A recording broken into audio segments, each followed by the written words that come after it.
Hello friends, and welcome you all to the lecture 3 of the control system subject.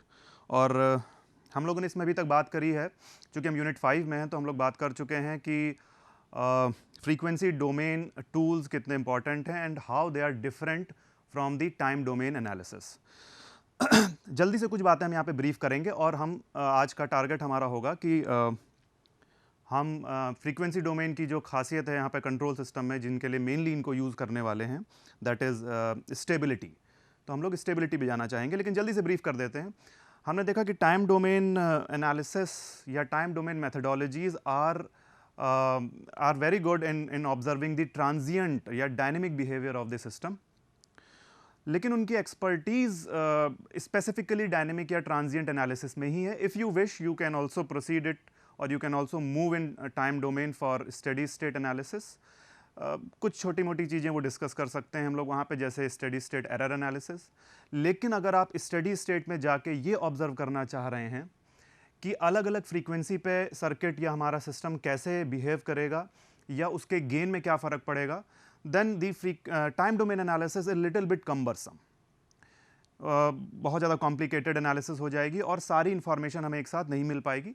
Therefore to investigate the steady state analysis we go to a highly expertise domain which is the other one, that is frequency domain. तो ये बात हम लोगों ने पहले भी कर ली है. हम लोग जल्दी से उसको समराइज़ करते हुए देखते हैं. ये हमारे आज के टॉपिक होंगे. जल्दी से हम लोग समराइज करेंगे फ्रीक्वेंसी डोमेन एनालिसिस के दोनों बातों को. दो बातें फ्रीक्वेंसी रिस्पॉन्स और स्टेबिलिटी है, और धीरे से हम will try to transfer our concept from general frequency response to the stability analysis using frequency domain tools. So third point is obviously steady state analysis, and then there will be a quick summary of various available tools. और हमारी कोशिश है कि जल्दी से हम Nyquist stability criteria में land up करें. So this is the summary which we have done in the previous class.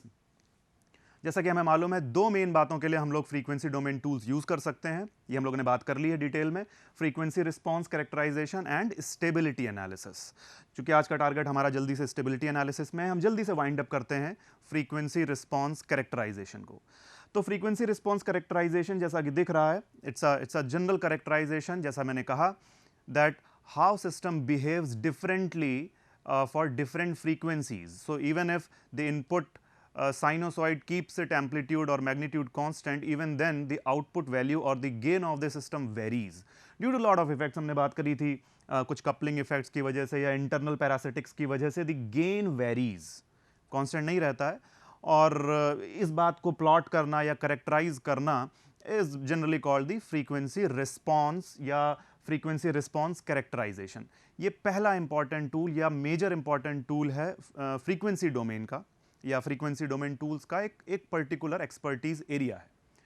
लेकिन इसके साथ साथ स्टेबिलिटी एनालिसिस, जैसा कि आज हम लोग देखने वाले हैं, इसमें कई सारे तरीके हैं. Nyquist criteria, polar plot, board plot, इनका यूज करके हम किसी कंप्लीट क्लोज लूप सिस्टम की स्टेबिलिटी भी एनालाइज करते हैं.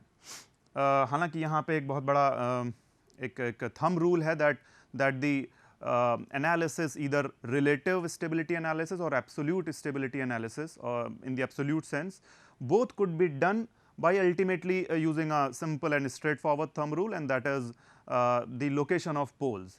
But फिर भी location of poles ना पता करके why there is a need to go into various plots and different criterias, that we will see later on in this session. तो पहले हम लोग समराइज कर लें कि फ्रीक्वेंसी रिस्पांस में क्या क्या बातें हमने डिस्कस करी हैं. फ्रीक्वेंसी रिस्पांस हम किसी भी ऑर्डर या किसी भी टाइप सिस्टम का कर सकते हैं. एक चीज़ जरूर ध्यान में रखना है हमको यहाँ पे, that the frequency response is being done for the complete close loop system, that we are not interested whatever is the construction of that close loop system. यानी कि this complete system is of interest. The forward path separately and the feedback part separately are not important, and the construction topology is not at all important. The overall importance is of this complete transfer function Ts. We are calling it Ts most of the time. तो उसको अगर हम plot करें तो अलग अलग तरह के orders, as we all are very much familiar, that are practical electrical or analog circuit systems are using some higher order systems like third, fourth, fifth, eighth, ninth order. So in order to have a feel of higher order systems, we can restrict our analysis and our study up to second order for various reasons. पहला reason कि अगर हम third या fourth order system के analysis में जाते हैं, then the mathematics become highly cumbersome and nothing meaningful qualitative analysis will come out. Only we can perform with the quantitative analysis. So therefore we can restrict ourselves up to the second order. And also by analyzing first and second order, we can think of a higher order system को हम easily सोच सकते हैं, बड़े order system को हम easily सोच सकते हैं और intuitively उनकी analysis कर सकते हैं, या हम किसी higher order system को सेकेंड एंड फर्स्ट ऑर्डर के कैस्केडेड सिस्टम के में ब्रेक करके समझ सकते हैं और उसको इंट्यूटिवली उनकी एनालिसिस कर सकते हैं. So therefore lot of important informations and intuitive analysis come out of first and second order only, and therefore there is no very hard requirement to go actually for third and even higher order systems. So second order इसीलिए detail में पढ़ना हमारे लिए और ज़्यादा ज़रूरी हो जाता है. तो फर्स्ट ऑर्डर सिस्टम में जैसा कि हमने देखा, जल्दी से हम समराइज कर रहे हैं, that we can have two important cases. In fact we can have many, but the two most important cases are the having a single pole, obviously because it is a first order system, but without any zero and with zero. तो अगर आप ये दोनों cases लेके देखें तो without any zero will turn up into a low pass system, and this comes out after we plot the frequency response of that system. तो अगर आप इसका frequency response जल्दी से करके देखने की कोशिश करें, that at s which is nothing but omega tends to 0 means the low frequency operation, the gain becomes k. So this value is k. Please don't mind the values kept in the vertical axis, all because they might be in the they are actually in the logarithmic scale. We have to have the focus onto the shape or the criteria of the curve. So at low frequencies the gain is k, but at high frequencies operation where s और omega, this is not s bracket omega, s का मतलब अगर हम उसको realistic sense में periodic sinusoidal frequency सोचें omega, so if omega tends to infinity means a very very high frequency, then one will be neglected, k upon st में s will again go to infinity, so it will become 0, so the gain goes to 0. This, so the low frequency gain is very high, at high frequency the gain is low, and hence we already declared it that this type of system will end up into a low pass filter or low pass system. इसी तरह अगर हम इसका इसमें एक zero add कर दें जो कि origin पे है, so here the pole zero plot will be like this, this is 0 and this is pole. Earlier in this system we had this pole, लेकिन कोई जीरो अवेलेबल नहीं था. तो ऐसा करने से ऑर्डर तो सेम रहा, लेकिन फ्रीक्वेंसी रिस्पॉन्स में कुछ बदलाव आएंगे, and that is at s tends to low frequencies, s tends to 0, all because there is s in the numerator या omega in the numerator, the gain is very very low or small, and at omega very very high value the gain is high. So obviously this kind of response, this turns up into the high pass response या high pass filter. So ये दो बहुत popular cases हैं, low pass RC circuits and high pass RC circuits. I can quickly quote it for you. This is one example of the low pass first order circuit, and if I take output across a resistor and take capacitor in series where the signal flow comes from here and we take output at this, then this type of circuital connection will be a high pass first order circuit. तो इसमें बहुत ज़्यादा analyse करने के लिए नहीं है, लेकिन इंपॉर्टेंट बात हमारे पास ये है that the response, frequency response यानी फ्रीक्वेंसी के घटते बढ़ने में जो गेन का वेरिएशन है that is monotonic in nature. हमने उसको एम्फेसाइज किया हुआ है उस पॉइंट को यहाँ पे, यानी गेन या तो कम से ज़्यादा की तरफ बढ़ रहा है या ज़्यादा से कम हो रहा है इन दी मोनोटोनिक सेंस. बीच में कोई और लोकल मैक्सिमा और local minima is not there, and that is all because of the simple single order response or the equation polynomial in the denominator available. Now if we come to the second order, something very interesting happens. यहाँ पे कुछ बड़ा different सा एक behavior है. Again we need not to focus into the construction of the system, जैसा मैंने पहले ही कहा. Our focus is to consider the complete transfer function, not the actual construction, क्योंकि frequency response analysis के लिए ये important नहीं है. For stability analysis, the construction could be important, थोड़ा important हो सकता है, but for frequency response we don't bother कि क्या क्या component हैं. We are ultimately interested in the complete transfer function. तो अगर complete transfer function कुछ इस तरह से आता है, तो this is the standard form of the second order closed loop system. इस standard form में हम समझने की कोशिश करते हैं. Then the interesting part is that there are two important things.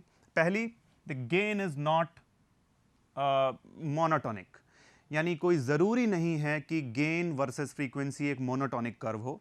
कुछ केसेस में ये मोनोटोनिक भी हो सकता है, like this and like this, but in some cases the gain may slightly increase, it may go up to some local maxima, then it may start falling again like this. तो अब किस case में कैसे क्या होगा, ये हमने last class में भी थोड़ा सा इसको डिस्कस किया था, थोड़ा सा आज इसको और डिटेल देख लेते हैं. तो पहली इंपॉर्टेंट बात, that for a second order system the gain response versus frequency need not to be monotonic, यानी हाई वैल्यू 1 से मोनोटोनिकली डिक्रीज भी कर सकता है, या एक highest value at low frequency से लोकली बढ़ सकता है और फिर डिक्रीज कर सकता है. तो कब क्या होगा इसको देखना जरूरी है. Phase also we can see, because it's a second order system, so the gain phase delay the phase delay or the phase difference could go up to maximum minus 180 degree तक ये जा सकता है, phase from 0 degree. So at a very very high frequency the maximum phase shift or phase delay which we can achieve is minus 180 degree. Now another important thing is, जब यहाँ पे हमने देखा था कि फर्स्ट ऑर्डर में the transition part high value से low value या लो वैल्यू से हाई वैल्यू में जब गेन ट्रांजिशन मोड में था, ट्रेवल कर रहा था, that time the slope was changing with a slope rate of 20 dB per decade. Now the people who are familiar with the decibel scale they know it very well कि एक decade में slope value the gain value is reducing by 20 dB. So the slope will be called as minus 20 dB per decade. In the octave scale you can call it minus 6 dB per octave.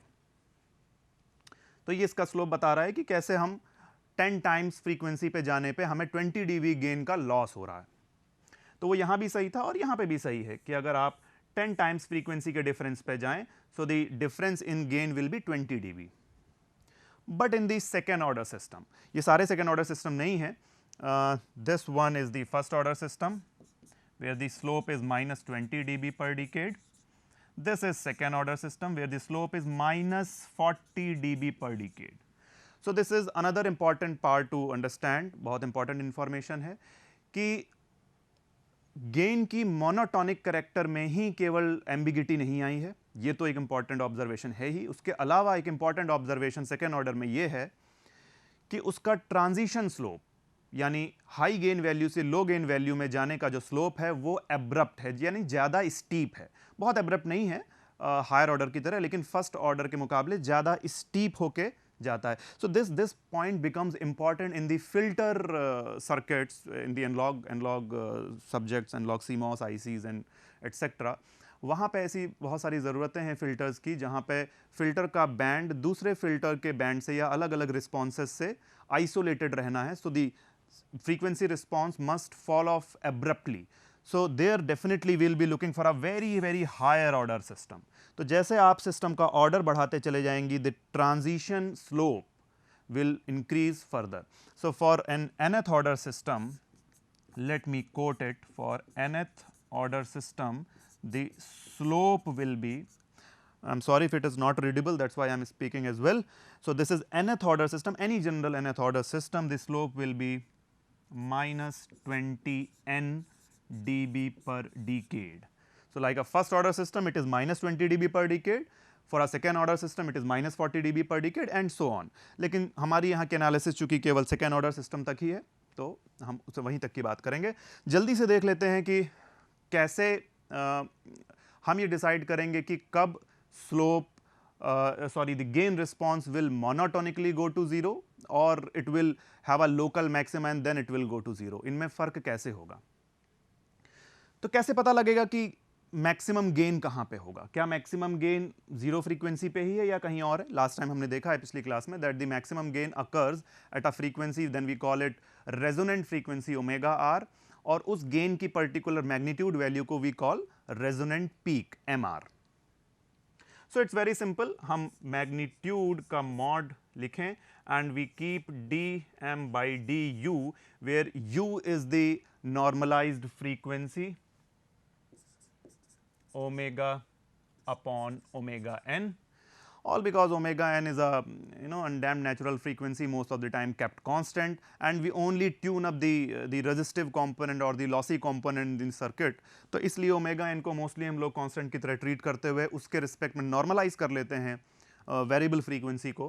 So if u is the variable frequency in the normalized scale, और अगर हम इसको differentiate करके check करें then we get that at u is equals to ur we are getting mr.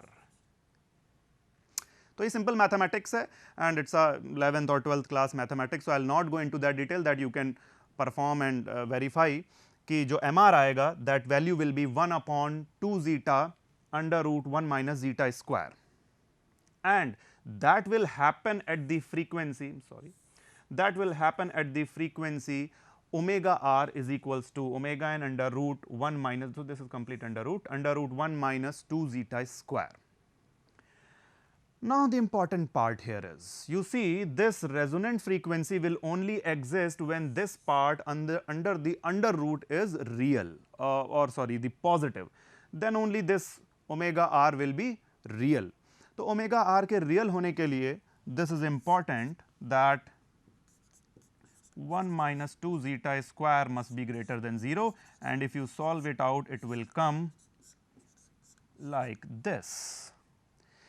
यानी कि important बात ये आ गई that if zeta of a second order system, zeta is damping factor, damping ratio of a second order system is less than 1 by root 2, which is, you can also call it 0.707 or 0.7, let's call it.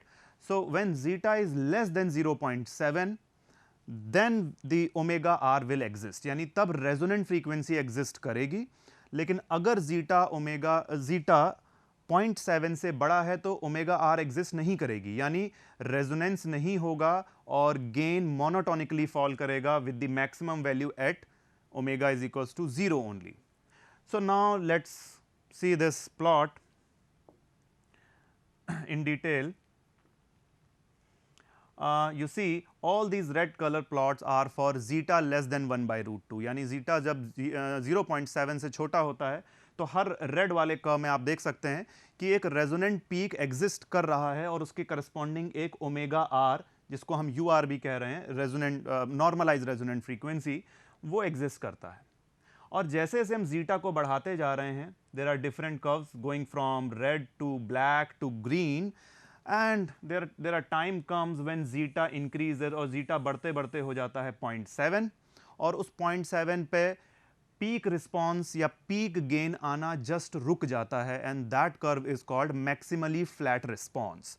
So this curve for zeta is equals to 1 by root 2 is called maximally flat response and also known as Butterworth response. तो Butterworth response का मतलब है कि zeta की ये value लेने पे omega r and M r just stop हुए हैं, यानी नहीं एग्जिस्ट कर रहे हैं. अगर आप जीटा इस वैल्यू से यानी 1 by root 2 से जरा भी छोटा ले लेंगे then you will land up into these red curves. तो आप ये रेड कर्व्स पे चले जाएंगे, यानी तब ओमेगा आर भी एग्जिस्ट करेगा और उसके करस्पॉन्डिंग एक रेजोनेंट पीक भी एग्जिस्ट करेगा. So the gain will first go to maxima and then it will fall monotonically.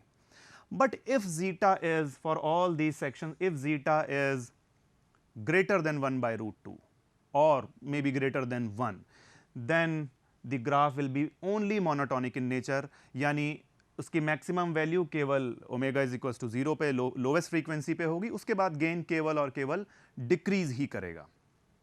तो इसका मतलब हो गया that the second order system may show you a monotonic character like this when zeta is less than or equal to 1 by root 2, but if the zeta is greater than और equal to 1/√2, लेकिन अगर zeta की value 1/√2 से छोटी है, 0.7 से छोटी है, then it may show you, in fact it will show you the resonant peak, और जहां भी रेजोनेंट पीक होगा उस फ्रीक्वेंसी को हम UR नॉर्मलाइज स्केल पे या ओमेगा आर एब्सोल्यूट स्केल पे बोलेंगे। दोनों के फॉर्मूले लिखे हैं, और इस पूरी एनालिसिस को, चूंकि ये कई सारे अलग अलग second order system with different zeta हमने एक साथ प्लॉट कर दिए हैं, तो अगर आपको जीटा का इंपैक्ट देखना है, MR में जीटा का क्या इंपैक्ट है, तो आप यहां देख सकते हैं। तो पहले तो इस ग्राफ में ये ध्यान रहे कि चूंकि जीटा केवल 1/√2 तक हो सकता है, उससे ऊपर जीटा होगा तो MR एग्जिस्ट नहीं करेगा, यानी MR कहां पे होगा, MR लोवेस्ट फ्रीक्वेंसी पे ही फिर होगा। तो जीटा की वैल्यू अगर 0 होती है, then this red curve, zeta 0 means there is no lossy component and hence it's a perfectly or ideal resonant circuit. If it happens, then the resonant frequency will occur at omega n, undamped natural frequency he resonant frequency बन जाएगी, और system का जो peak response होगा, यानी जो gain की value होगी, वो theoretically infinite होगी, practically due to certain limitations it cannot go to infinity, so theoretically the gain value will be infinity. लेकिन अगर आप जीटा धीरे धीरे बढ़ाना शुरू करते हैं इस तरफ, so the peak gain will fall, जैसे आप देख रहे हैं यहाँ पे गेन फॉल करता चला जा रहा है, when you increasing zeta, so the gain falls, and at zeta is equals to 1/√2, the gain will finally land up to 1. So this value is, sorry again, this value is 1. So at zeta is equals to 1/√2, the maximum gain value is 1, it cannot go beyond 1. और उसके बाद zeta अगर further आप और बढ़ाते हैं तो MR and UR, omega R are actually not existing. So there you can see omega R, zeta के बढ़ने पे ओमेगा आर यानी रेजोनेंट पीक भी छोटी फ्रीक्वेंसी पे ही रेजोनेंस होने लगता है। तो अगर आप जीटा बढ़ाते जा रहे हैं तो जीटा बढ़ाते हुए कर्व रेड से ब्लैक एंड देन ग्रीन होता जा रहा है, यानी छोटी फ्रीक्वेंसी पे ही रेजोनेंस होने लग रहा है। So this is the complete summary, and you must also understand that the zeta actually is determining the pole location of the second order system. तो जो हमारे रेड कर्व्स हैं, यानी जहाँ पे पीक रेजोनेंट पीक एग्जिस्ट कर रहा है और रेजोनेंट फ्रीक्वेंसी एग्जिस्ट कर रही है, those cases are these red graph, यानी अगर पोल की location in these red segments, red areas, then they are corresponding to the resonant peak criteria and resonant frequency criteria. But if the pole exists somewhere here, like this is a particular position of a pole, then the resonant peak does not exist and resonant frequency does not exist. तो resonant peak हमारा omega is equals to 0 पे ही है, और वही हमारी resonant frequency है, तो उसको हम डेडिकेटेड सेंस में कह सकते हैं कि वो एग्जिस्ट नहीं कर रहे हैं। So as a particular example, I can quote that if you choose an RLC circuit like let's say this, and if you apply, let's say, a voltage source this, which in the Laplace domain I call this, and let's say I am taking output across VOS. तो एक example देख लेते हैं, इससे जल्दी से बात connect होकर समझ में आ जाएगी। So VOS upon VIS is the complete transfer function of this system. So the values of resistance is, let's say, R, L and C, and if you solve it out, you will find it is 1 by SC upon 1 by SC plus SL plus R. Or if you further solve it out and write in the standard form, this will somewhere come around 1 by LC upon S square plus R by L plus 1 by under root LC. So you see, if I compare this with the standard second order transfer function, omega n square upon S square plus 2 zeta omega ns, so this is 2 zeta omega n, and this is omega n square. Not getting the eraser, so let me tell you, this is omega n only, 1 upon under root LC, and then the zeta is, that will come around R by 2 under root C by L. So ये दोनों values हमको मिलेंगे अगर हम इसको compare करते हैं, और let's take an example. If I take, let L is equals to 10 millihenry and C is equals to 1 microfarad, then we can, you see, for the case of zeta greater than 1, यानी over damped system की अगर बात करें जिसमें हमारा monotonically ही decrease करता हुआ दिखेगा हमको gain, so in that case R required will be from this relation will be, see, the greater than 2 under root L by C. So, if you solve it out with these values of L and C, this is L. So, for these values of L and C, this will come around if R should be greater than 200 ohms. So, for example, if I choose R is equals to 500 ohms, then you can calculate zeta. I have a calculated value, I can directly quote it for you, that zeta is okay greater than 1. I need not to quote it exactly, but अभी हमारी analysis के हिसाब से हम ये पक्के तौर पे कह सकते हैं that the gain will be monotonically decreasing because this is the case when zeta is greater than 1. तो R की वैल्यू 500 ओम यानी 200 ओम से ऊपर कुछ भी लेते हैं तो this system will be showing this kind of gain versus frequency. But if R is less than 1, and in that again if R is, you see, less than